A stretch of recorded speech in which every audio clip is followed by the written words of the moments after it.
Siamo con Irina dell'associazione italo-russa che ha qualcosa da dire relativamente alla statua del Dandelion. Infatti ci troviamo qui in Piazza Duomo, ricordiamo che la statua è stata spostata da via Atenea in Piazza Duomo. Ecco, cosa hai da dirci, Irina?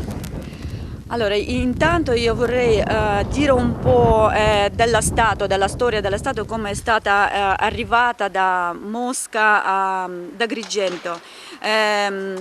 L'associazione Italo-Russa Il Mondo Culturale nell'arco della vita di 17 anni ha fatto tanti progetti dei scambi culturali e insieme con Dario Danile, il vostro concittadino, sì, è il mio marito e padre dei nostri figli, da vita sua che ha portato l'immagine bella della Sicilia nel mondo, e dal 2005 la Russia iniziò a conoscere l'Agrigento.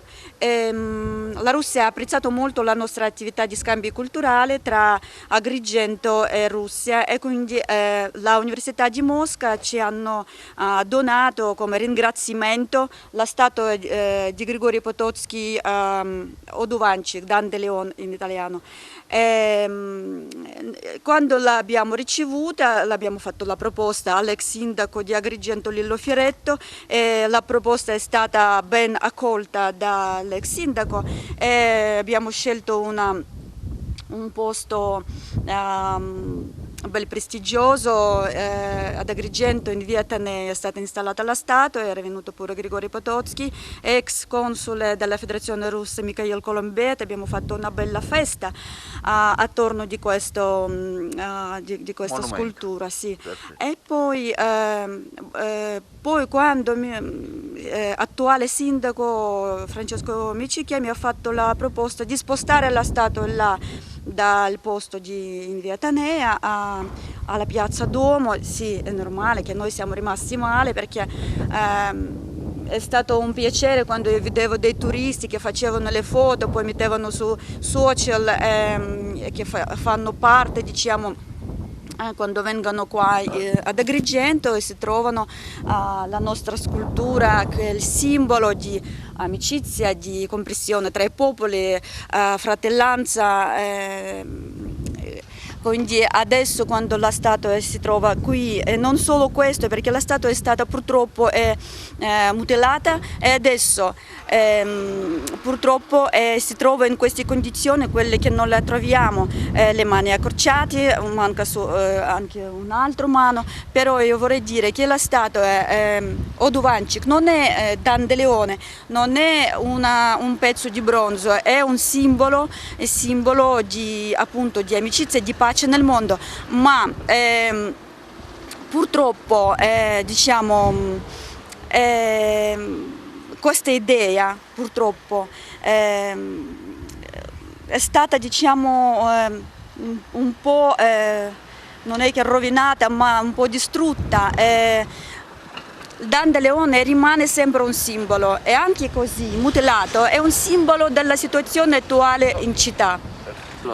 E con l'associazione, diciamo, russa, anche Nadia, che deve dirci qualcosa in merito alla statua. Allora, io prima volta ho visto questa statua in via Atenea e mi ha incuriosito molto, perché ho notato che era una statua di un scultore russo. L'ho guardata bene, ho mandato anche delle foto a mia mamma.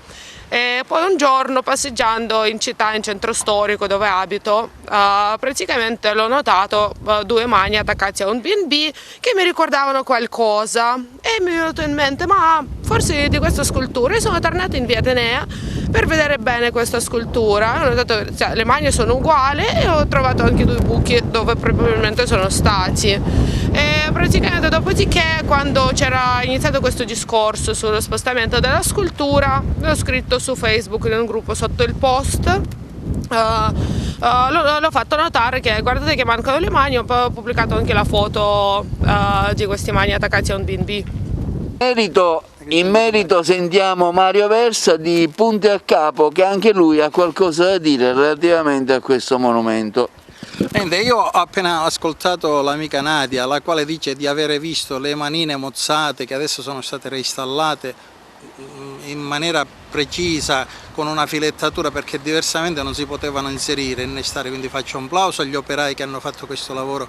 Però si nota benissimo che queste manine sono state mozzate, sono state tagliate, quindi la scultura ha perso quella che era l'originalità e ha perso la dignità e il prestigio per il quale era stata la donazione dalla Russia ad Agrigento. Comunque, detto questo, premetto che sono stato chiamato in procura perché è stata aperta un'indagine giudiziaria.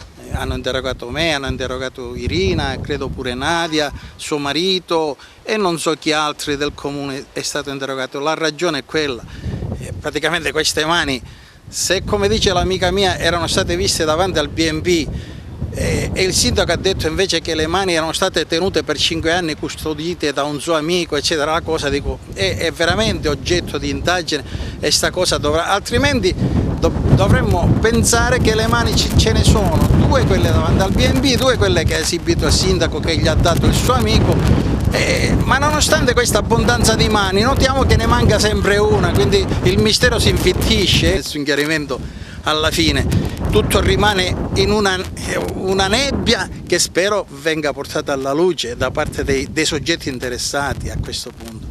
Chi ha trasferito la scultura da qui sequestrata perché non era stata autorizzata, chi l'ha depositata, perché continuano a mancare mani in questa scultura, insomma è una storia che Camilleri... Un bel enigma, allora diamo appuntamento alla seconda puntata. Il maestro Camilleri ci costruirebbe un romanzo.